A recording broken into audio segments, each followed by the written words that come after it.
इस पॉइंट से तो आप बिल्कुल रिलेट करेंगे कि सुबह आप भी एकदम जोश के साथ उठते हैं कि मुझे आज टाइम टेबल फॉलो करना है, सिलेबस करना है, रिवीजन करना है, लेकिन रात को फिर आप रियलाइज करते हैं कि आपका पूरा दिन वेस्ट हो गया, पूरे दिन आप सिर्फ मोबाइल चलाते रह गए। फिर बाद में आप बहुत गिल्टी फील करते हैं और आपको समझ में नहीं आता है क्या करना चाहिए। मतलब डिस्ट्रैक्शन आपकी लाइफ में बहुत ज़्यादा हावी हो गए और आपको समझ में नहीं आ रहा कि इनसे डील कैसे करा जाए। तो आपको बिल्कुल भी घबराने की ज़रूरत नहीं है। आपके गुरु भैया भी एक समय आपकी एज के थे और इन्हीं प्रॉब्लम से डील करते थे। उस समय मुझे भी चीज़ें समझ में नहीं आती थी, लेकिन अभी जब से मैंने बहुत सारी बुक्स पढ़ना चालू करी हैं, अपनी लाइफ में बहुत प्रोडक्टिव हुआ हूँ, तो मैंने रियलाइज करा है कि डिस्ट्रैक्शन को बाय बाय बोलना इतना मुश्किल भी नहीं है। होता यह है कि यूट्यूब पर हमारे साथ बहुत ही फालतू टिप्स शेयर कर दी जाती हैं कि मोबाइल में लॉक लगा लो, टाइमर लगा लो, लेकिन ये चीज़ें लंबे समय तक काम नहीं करती। तो आज की वीडियो में जो टिप्स मैं आपके साथ शेयर करने वाला हूँ, इनको फॉलो करिए और फिर देखिए डिस्ट्रैक्शन आपसे दूर भाग जाएगा। चलिए इस वीडियो को सीधा चालू करते हैं। पहला पॉइंट निकल कर आता है कि हमें मैक्रो नहीं बल्कि माइक्रो गोल्स बनाना है। देखिए हम पढ़ने बैठते हैं, पढ़ते पढ़ते हमें पता भी नहीं चलता कब हमारे हाथ में मोबाइल आ जाता है, हम बोर फील करने लग जाते हैं, फिर पढ़ाई लिखाई हम बंद करके टाइम पास करने लग जाते हैं। लेकिन जब हम छोटे छोटे गोल्स बनाते हैं कि सिर्फ थोड़े समय के लिए हमें पढ़ने बैठना है, तो माइंड में क्लैरिटी होती है कि हाँ थोड़ी देर बाद हम मोबाइल चला पाएंगे, टाइम पास कर पाएंगे। तो ऐसे में हम फ्लो के साथ पढ़ाई कर पाते हैं और आप नोटिस करेंगे कि आपको पता भी नहीं चलेगा। कई बार फ्लो इतना ज्यादा आ जाता है कि बहुत टाइम तक आप पढ़ाई कर लेते हैं बिना कोई टेंशन के। तो इसे जरूर से फॉलो करिए, माइक्रो गोल्स बनाइए, छोटे छोटे गोल्स बनाइए और इन्हें फॉलो करिए।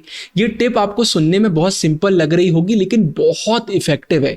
दिन भर में छोटे छोटे गोल्स को डिवाइड कर दीजिए और ऐसे में आपको पता भी नहीं चलेगा, आपका डेली टारगेट भी पूरा हो जाएगा और कई बार तो आप टाइम से ज्यादा पढ़ाई भी कर रहे होंगे। इसके बाद पॉइंट नंबर 2 निकल कर आता है कि डिस्ट्रैक्शन के लिए अलग से टाइम निकालिए। जी हाँ, बहुत सारे बच्चे गलती क्या करते हैं, एकदम एक्सट्रीम्स में जीते हैं, या तो दिन भर मोबाइल चलाएंगे या फिर बिल्कुल मोबाइल नहीं चलाएंगे।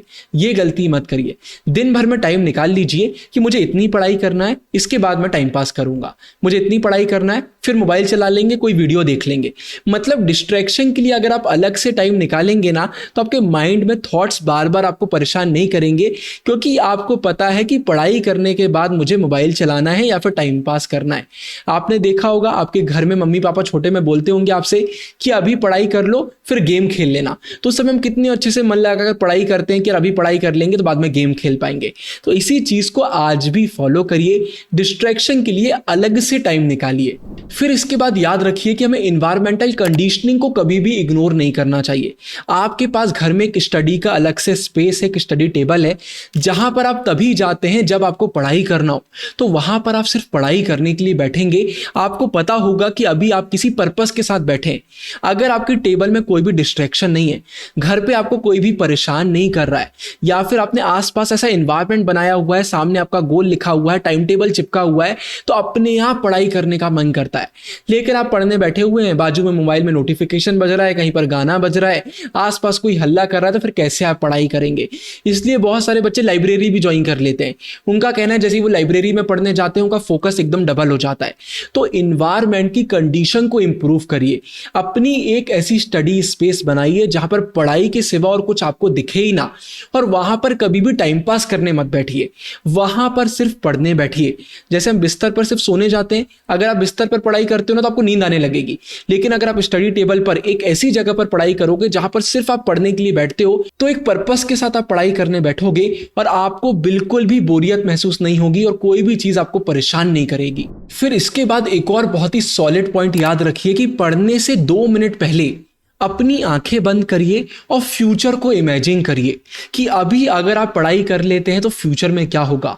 हो सकता है आज की अगर हम बात करते हैं तो आप बहुत खुश फील करेंगे, बिल्कुल भी गिल्टी फील नहीं करेंगे। आपका सिलेबस टाइम पर हो जाएगा, रिवीजन हो जाएगा और फ्यूचर में आप बहुत अच्छे मार्क्स स्कोर करेंगे, आपके घर वाले बहुत खुश होंगे और फ्यूचर में बहुत अच्छा कुछ आप करेंगे। जब 2 मिनट के लिए आंखों को बंद करके हम एक अच्छे फ्यूचर को इमेजिन कर लेते हैं ना, तो हम मोटिवेटेड फील करते हैं। फिर ऐसे में डिस्ट्रैक्शन हमें परेशान नहीं करते। लेकिन अगर आप मजबूरी में पढ़ने बैठ रहे हैं कि यार पढ़ना तो पड़ेगा, मजबूरी है, तो फिर आप ज्यादा देर नहीं पढ़ पाएंगे।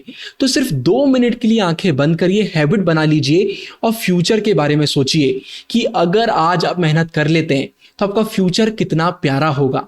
ये चीज़ भी बहुत काम करती है। फिर इसके बाद जो आखिरी टिप मैं आपको बता रहा हूँ, इसको बहुत अच्छे से सुनिए, थोड़ी सी डीप है और मैं आपको आखिरी में ये भी बताऊंगा कि बहुत सारे बच्चे इसे फॉलो क्यों नहीं कर पाते। देखिए, हमारे माइंड में ना बहुत सारे थॉट्स आते हैं डिस्ट्रैक्शन के, तो उन्हें एक कॉपी में नोट करते जाइए। मतलब एग्जाम्पल के लिए आप पढ़ने बैठे और आपके माइंड में थॉट आया यार थोड़ी देर के लिए गेम खेल लेते हैं, तो एक कॉपी में लिख लीजिए कि मेरे माइंड में थॉट आया कि गेम खेल लेना चाहिए और इस चक्कर में मेरी पढ़ाई नहीं हुई।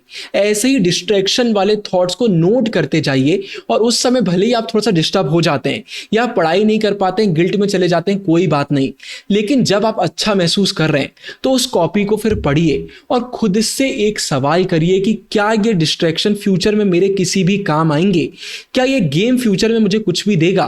क्या मोबाइल चलाना मुझे फ्यूचर में कुछ भी देगा? क्या ये काम अभी मेरे लिए अर्जेंट है? जब हम चीजों को एज इट इज देख लेते हैं और एक फ्यूचर की रियलिटी को समझ लेते हैं तो फिर ये डिस्ट्रैक्शन हमें परेशान नहीं करते। जब कभी भी गेम खेलने का थॉट आपके दिमाग में आएगा, मोबाइल चलाने का थॉट आपके दिमाग में आएगा, तो आपका दिमाग तुरंत एक और थॉट क्लिक करेगा कि फ्यूचर में इन चीजों का मेरी लाइफ में सिर्फ और सिर्फ बुरा असर पड़ना है और आप तुरंत पढ़ने बैठ जाएंगे। लेकिन यहां पर एक बहुत बड़ी प्रॉब्लम ये आती है कि बहुत सारे बच्चे इस पॉइंट को इसलिए फॉलो नहीं कर पाते क्योंकि उनका सिलेबस बहुत बचा होता है और वो डरे रहते हैं कि यार अब तो सिलेबस इतना बचा है, अब तो कुछ भी नहीं हो पाएगा। लेकिन ये बात सरासर गलत है। You are never too late. ऊपर एंड स्क्रीन में वीडियो डाल रहा हूं, ऑलरेडी वीडियो बना दी है कि कम समय में आप अपना पूरा सिलेबस कैसे कंप्लीट कर सकते हैं। ये वीडियो पसंद आई है तो लाइक करिएगा, दोस्तों के साथ शेयर करिएगा। इस वीडियो के लिए इतना ही। साइनिंग ऑफ गुरु भैया।